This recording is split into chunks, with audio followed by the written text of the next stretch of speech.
Tibyan pre school വിദ്യാർത്ഥികളോട് ഓണാഘോഷവുമായി ബന്ധപ്പെട്ട നിർദ്ദേശം നൽകിയതിന്റെ പേരിൽ അധ്യാപികയ്ക്കെതിരെ പോലീസ് കേസെടുത്തിരിക്കുന്നു. BNSന്റെ സെക്ഷൻ 192, 196 എന്നീ വകുപ്പുകൾ അനുസരിച്ചാണ് കേസ് എടുത്തിട്ടുള്ളത്. യഥാർത്ഥത്തിൽ സെക്ഷൻ 192 അനുസരിച്ച് കലാപമുണ്ടാക്കുക എന്നുള്ള ഉദ്ദേശത്തോടുകൂടി പ്രൊവോക്ക് ചെയ്യാൻ വേണ്ടി ഏതെങ്കിലും തരത്തിലുള്ള നിയമവിരുദ്ധമായ കാര്യം ചെയ്താലാണ് 192 അട്രാക്ട് ചെയ്യുന്നത്. ഈ വിഷയത്തിൽ ടീച്ചറുടെ വോയിസ് ഞാൻ പൂർണ്ണമായും കേട്ടിട്ടുണ്ട്. 192 അട്രാക്ട് ചെയ്യുന്ന രൂപത്തിലുള്ള ഒന്നും ആ വോയിസിലില്ല എന്ന് നിസ്സംശയം പറഞ്ഞു വെക്കുകയാണ്.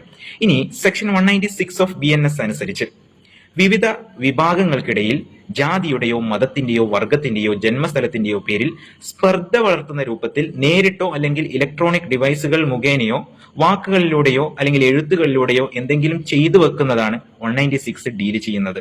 നിസ്സംശയം പറയുകയാണ്, 196 അട്രാക്ട് ചെയ്യുന്ന ഒന്നും ഈ വോയിസിൽ ഇല്ല എന്നുള്ളത് ഉറപ്പാണ്.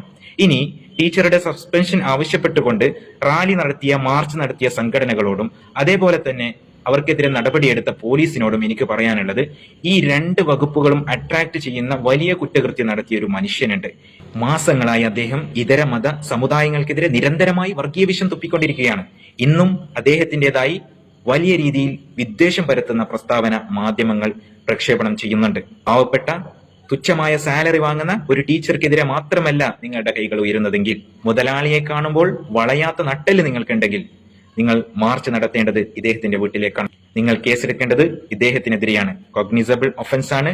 ഒരു വാറന്റും കൂടാതെ പോലീസിന് സ്വമേധയാ അറസ്റ്റ് ചെയ്യാവുന്ന വകുപ്പാണ്.